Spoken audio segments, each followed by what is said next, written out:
Mr. Bondi here with another biology lesson, this time looking specifically at populations, so populations within ecology. And remember what a population is. It's a group of interacting organisms all within the same species within a defined area. And we can define the area however is convenient for us. It could be simply just a forest. It could be defined by like state lines, which are arbitrary, designed by us. It could be within a continent. Really, it all depends on how we want to define that space. But there's some aspects of a populations that we can look at to understand these a bit better. The first would be population density. And really what density is, we're talking about the number of organisms divided by the space. So it's the total number of organisms within a given space. A very dense population will have a lot of organisms within a relatively small space, or a non-dense or a sparse population will have a smaller amount of organisms in the same space, or a small amount of organisms in a large space. So we calculate it by the number of organisms divided by the area. Dispersion then talks about how those organisms are spaced out within that area. So you could have two populations where the density is the same, but the dispersion could be very different, and that could be driven by things like abiotic factors like land formations. It could be driven by biotic factors like where the location of predators are or where you can find food. So understanding both of these is important in understanding how populations work, their density and then also their dispersion. The range for populations is describing kind of their living conditions, and this is similar to the range of tolerance that we talked about in the last unit, where we're talking about the set of conditions in which they can survive within. Range also, of course, would refer to the physical land area that they're talking about as well, but we're looking at like what's the temperature that they need to live within? How much water do they need? How much space do they need? How much food do they need? What types of pH do they need if they live in water? These types of actual conditions are what we're referring to when we talk about the population ranges. Now, populations can be controlled in terms of their size by things that are called limiting factors. Limiting factors can either be density dependent or density independent. So this is going back to the idea of understanding population density. Density dependent limiting factors, the actual population density impacts how effective this limiting factor will be, whereas density independent limiting factors, it doesn't matter. So we'll start with density independent limiting factors. In a density independent limiting factor, it does not matter if the population is dense or if it is spread out. The limiting factor will work the same regardless. Great examples of these are any sort of like weather events or any sort of natural disasters, right? Like if a hurricane comes through, a hurricane doesn't care if the population is very dense or if it's spread out. It's going to have the same effect either way. It's very common for density independent limiting factors to be abiotic factors. Not always, like for example, if you look at a human alteration of the landscape, that's not necessarily an abiotic factor, but that doesn't really matter if the population is dense or not. If humans come in and cut down a forest, it's going to have the same effect on the population, whether it's dense or where it's spread out. Whereas density dependent ones, the density is important.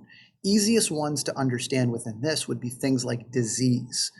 The more dense a population is, therefore the organisms are closer together with each other, the more likely they are to spread the disease, and therefore the disease will have a bigger effect and will limit the population size more strongly. Whereas if the population was more spread out, if it was less dense, there'd be less likely for them to spread it, and therefore it wouldn't be as effective. So again, a density-dependent limiting factor will change in its effectiveness based upon the density of the population. We can also look at and chart how a population grows over time. And really, there's a couple factors that we look at when we look at how to track a population rate. And that's birth rate, and that's obviously the number of organisms born. Death rate, which would be the number of organisms that die within that time period.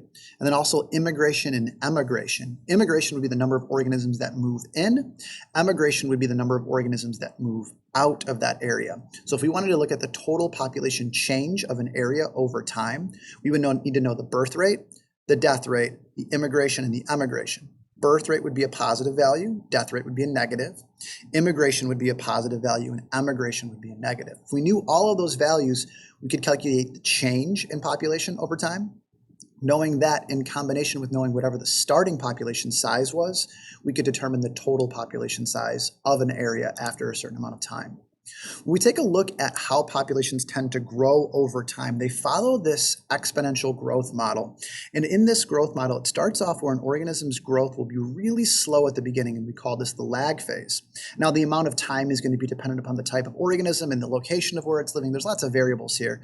But ultimately, what most populations do is they start off with this lag phase, and then they have this period of exponential growth. And if you've ever graphed anything exponentially before, it kind of looks like it has this curving, this rapidly rising slope.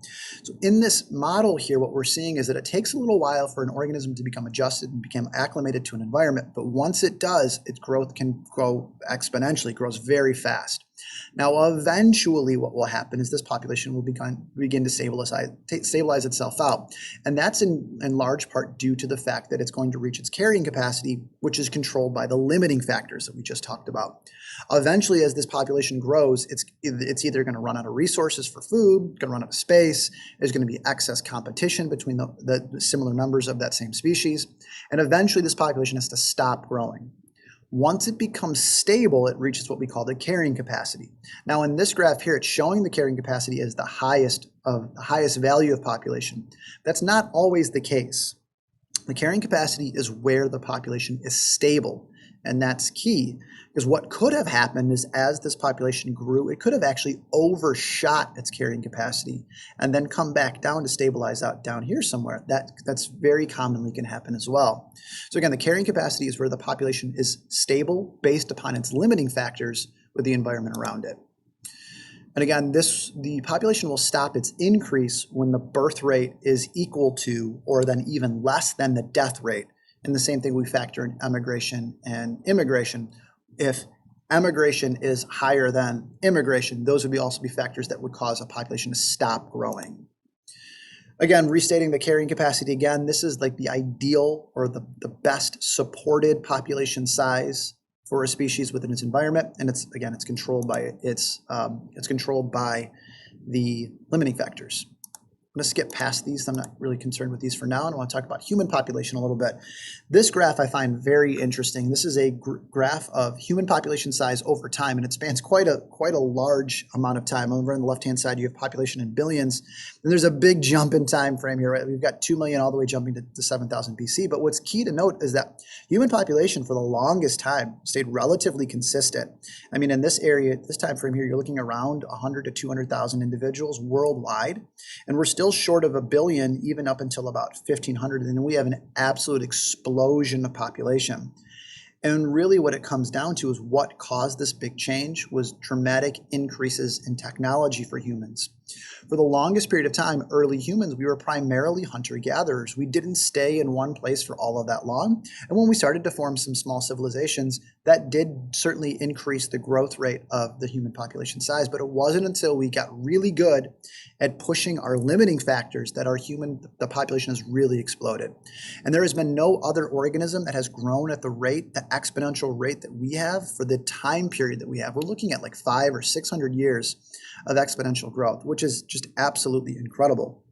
When we get to this idea of human carrying capacity, have we reached it? Are we already there? How much more can we hold? And there's a lot of ecologists that think that, we could hold quite a few more. Most ecologists think that the human population should be somewhere between the 10 to 15 billion range before we should even out.